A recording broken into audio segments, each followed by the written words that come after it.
ముందుగా మీ యజమానులకి మీకు నా నమస్కారాలండి. ఈ మధ్య మా కుటుంబంపై ఒక కుటుంబం దాడి చేస్తున్న సంగతి మీకు తెలుసు. ఆ కుటుంబానికి మాకు చాలా సంవత్సరాల క్రితమే మనస్పర్ధలు వచ్చాయండి.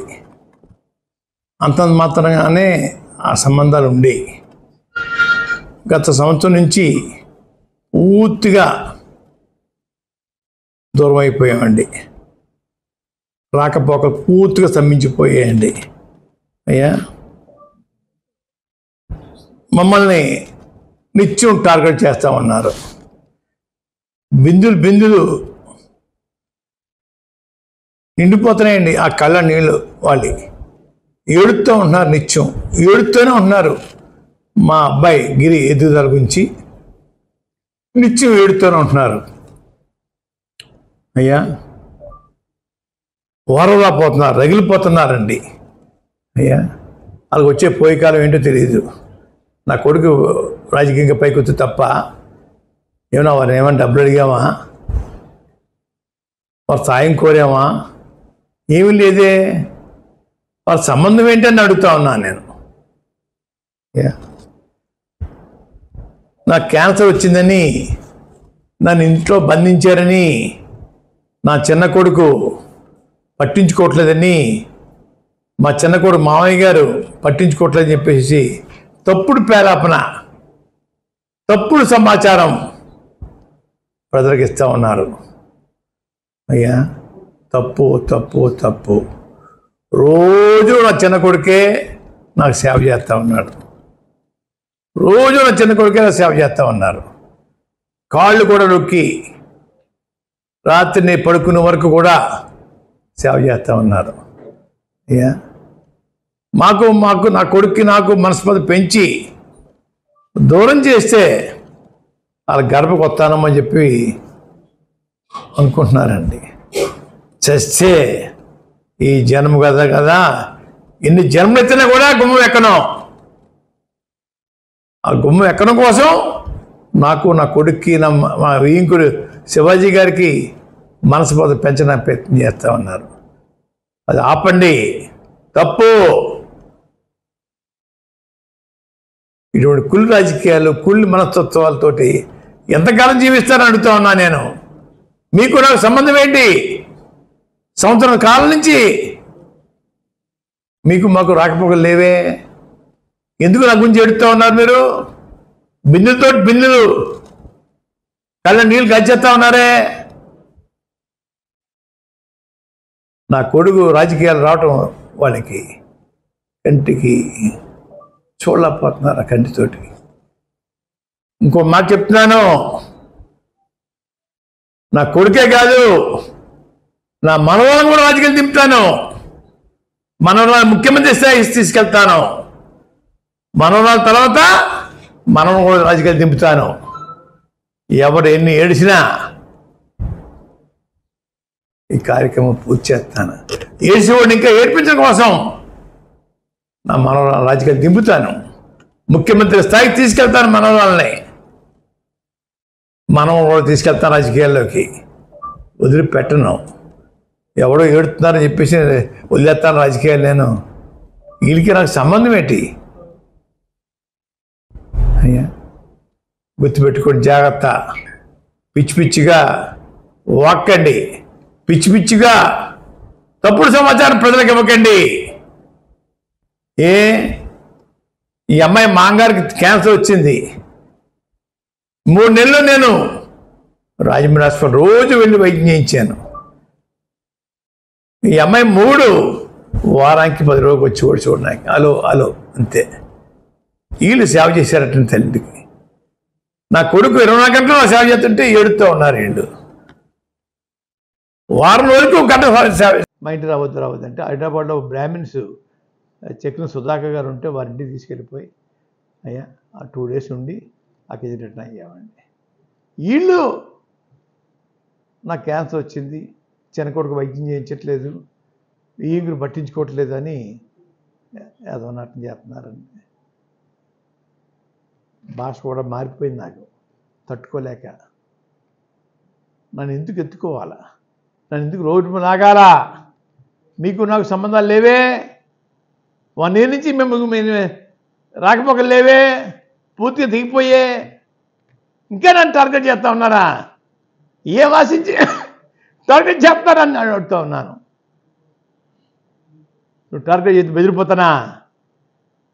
కిలంపూడి మున్సిపల్ మనవండి ముద్ర వీర్రావు గారు అబ్బాయిని బెదిరిపించేస్తే బెదిరిపోవడానికి ఈ రక్తంలో తేడా లేదు అని గ్రహించుకోండి. నా కొడుకే కాదు, నా మనవరాలను కూడా రాజకీయాలు దింపుతాను, మనవరాలు ముఖ్యమంత్రి స్థాయి తీసుకెళ్తాను, మనవరాల తర్వాత మనవను కూడా రాజకీయాలు దింపుతాను. ఎవరు ఎన్ని ఏడిసినా ఈ కార్యక్రమం పూర్తి చేస్తాను. ఏడిసేవాడిని ఇంకా ఏడిపించడం కోసం నా మనవరాలను రాజకీయాలు దింపుతాను, ముఖ్యమంత్రి స్థాయికి తీసుకెళ్తాను, మనవరాలని మనం కూడా తీసుకెళ్తాను రాజకీయాల్లోకి, వదిలిపెట్టను. ఎవడో ఏడుతున్నారని చెప్పేసి వదిలేస్తాను రాజకీయాలు. నేను వీళ్ళకి నాకు సంబంధం ఏంటి? గుర్తుపెట్టుకోండి, జాగ్రత్త. పిచ్చి పిచ్చిగా వాక్కండి, పిచ్చి పిచ్చిగా తప్పుడు సమాచారం ప్రజలకు ఇవ్వకండి. ఈ అమ్మాయి మాంగారికి క్యాన్సర్ వచ్చింది, 3 నెలలు నేను రాజమండ్రి హాస్పిటల్ రోజు వెళ్ళి వైద్యం చేయించాను. ఈ అమ్మాయి 3 వారానికి 10 రోజులు వచ్చి కూడా చూడన్నాయి, అలో అంతే. వీళ్ళు సేవ చేశారటండి తల్లికి. నా కొడుకు 24 గంటలు నా సేవ చేస్తుంటే ఏడుతూ ఉన్నారు వీళ్ళు. వారం రోజులకి 1 గంట సేవ చేసేవారు కదా నా కొడుకు, వాళ్ళ కొడుకు. వీళ్ళు నా మీద పెద్ద ప్రేమ వలబోసేస్తూ ఉన్నారు. పిచ్చివాళ్ళారా, అన్ని గుర్తున్నాయి అయ్యా. గతంలో సార్ మనస్పర్ధలు వచ్చాయి చెప్తున్నాను చూసారు మీకు. 7 సంవత్సరాల క్రితం నా భార్యకి క్యాన్సర్ వచ్చిందండి హైదరాబాద్లో. సర్జరీ చేయించానండి. 15 days హాస్పిటల్లో ఉన్నామండి. మళ్ళా 10 రూపాయలకి రండి కీమో చేయించానని చెప్పి డాక్టర్ సెన్సార్ గారు చెప్తే ఈ ఎదవలకి ఇంటికి వచ్చానండి. ఈ ఎదవలో 5 నిమిషాలు కూడా లోపల రావద్దన్నారు మమ్మల్ని. 5 నిమిషాలు కూడా మొగుడు పెళ్ళం మా ఇంటికి రావద్దు. ఇది వారి ఆదేశం అండి. వీళ్ళు మా మీద ప్రేమ చూపిస్తున్నారా?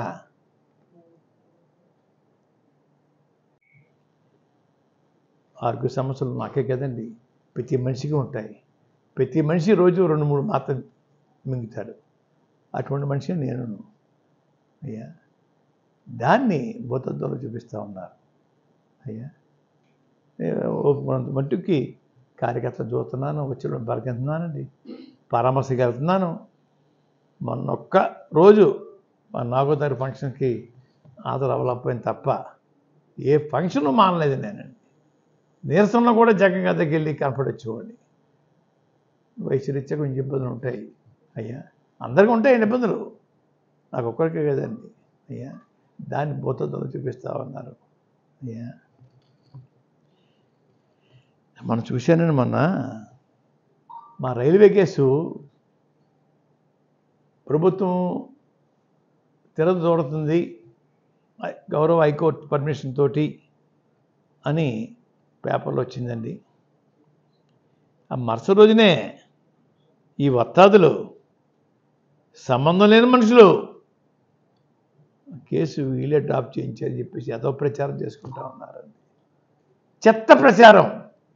వీళ్ళకి రాజకీయ సంబంధం ఏంటండి? వీళ్ళకి కేసుకి సంబంధం ఏంటండి? వీళ్ళు డ్రాప్ చేయించారండి కేసు. వీళ్ళు డ్రాప్ చేస్తే కానీ నేను బతకలేను అయ్యా. చెత్త మాటలు, చెత్త చెత్త చెత్త మాట, సిగ్గు లజ్జ అన్నీ వదిలేసేసి డ్రాప్ చేయించారండి. నేను ఒకటి అడుగుతున్నానండి వాళ్ళని, నిజంగా మీకు ఆ శక్తి ఉంటే సూపర్ 6 హామీలు, ఇతరితర హామీలు ముఖ్యమంత్రి గారు ఇచ్చారు. అలా కాపులు బీసీలో కలిపే జీవో ఒకటి అమలు చేయమని మీ దమ్ము ధైర్యం ఉంటే చేయించండి. అంతేగాని సొల్లు చెప్తే సొల్లు ఎంత సొల్లు. మీరు డ్రాప్ చేయించారమ్మా కేసుని, మీరు డ్రాప్ చేస్తే మా దిక్కు లేదా? చెత్తాడి మాటలు ఆపండి, చెత్తాడి మాటలు ఆపండి. ఈ విషయం జగన్ గారికి, అదండి ముఖ్యమంత్రి చంద్రబాబు నాయుడు గారికి, లోకేష్ గారికి తెలిస్తే సిగ్గుపడతారండి. నేను సిగ్గుపడుతున్నాను. ప్రభుత్వంలో పెద్దలు చెప్పవలసిన మాటలు అనామకులు నోటంట మీకు కేసు డ్రాప్ చేయించేసామనే మాట చాలా చాండాలంగా మాట్లాడడం అనేది ముఖ్యమంత్రి గారికి చింతనమే. విన్నా కూడా మేము చింతనగా ఫీల్ అవుతున్నాను. ముఖ్యమంత్రి గారి దీని మీద కొంచెం చర్య తీసుకోండి. చెత్తాడే మనుషులు ఇష్టం వచ్చినట్టు మాట్లాడుతూ ఉన్నారు. వారి సంబంధం ఏంటండి? ముఖ్యమంత్రి గారు మీ ఇష్టం ఉంటే కేసు పెడతారు, మానేస్తారు, ఇష్టంతో తీసేస్తారు. అది మీ నోటంట రావాలి తప్ప లోకేష్ బాబు నోటంట రావాలి. లోకేష్ బాబు గారు నోటంట. అంతేకి ఈ చెత్తాడిగాళ్ళు నోటంట రావటం అనేది చాలా సిగ్గుచేటు. ముఖ్యమంత్రి గారు దీని మీద కొంచెం దయచేసి దృష్టి పెట్టండి. వీళ్ళు ఎవరు?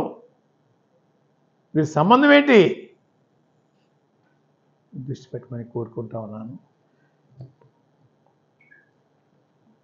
ఇంకెవరిని కామెంట్ చేయండి సార్. చేసేవాడికి బుద్ధి ఉండాలి సార్, చేయించడం కాదని, చేసేవాడికి బుద్ధి ఉండాలా? మాకు వాళ్ళకి సంబంధం ఏంటి? మీ ఎందుకు రోడ్డు మీద లాగాయింది అని ఆలోచనతో ఏడాలాళ్ళు.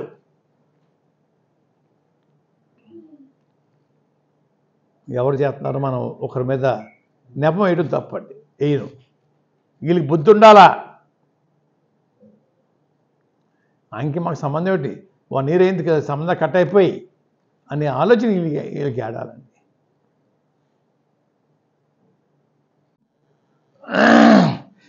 మీ చీప్ పబ్లిసిటీ కోసం దిగజారి బతకండి,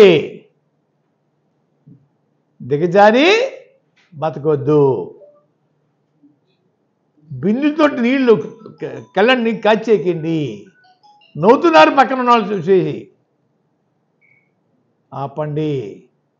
మీకు మాకు సంబంధాలు లేవు. ఈ జన్మ కాదు, ఎన్ని జన్మలు ఎత్తినా కూడా మీకు మాకు సంబంధాలు ఉండవు, ఉండవు, ఉండవు, ఉండవు. అనవసరంగా నా ప్రస్తావన తేకండి. అనవసరంగా నా ప్రస్తావన తేకండి. మీ ప్రస్తావన మీరు తేటలేదు, నా ప్రస్తావన తేవాలి మీరు. మీకు సంబంధం ఏంటి అడుగుతూ ఉన్నాను.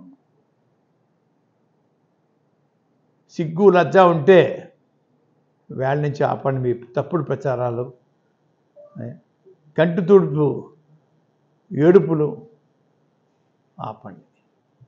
గౌరవంగా బతకడానికి ప్రయత్నం చేయండి, చీప్గా బతకడానికి ప్రయత్నం చేయకండి. Okay sir. సార్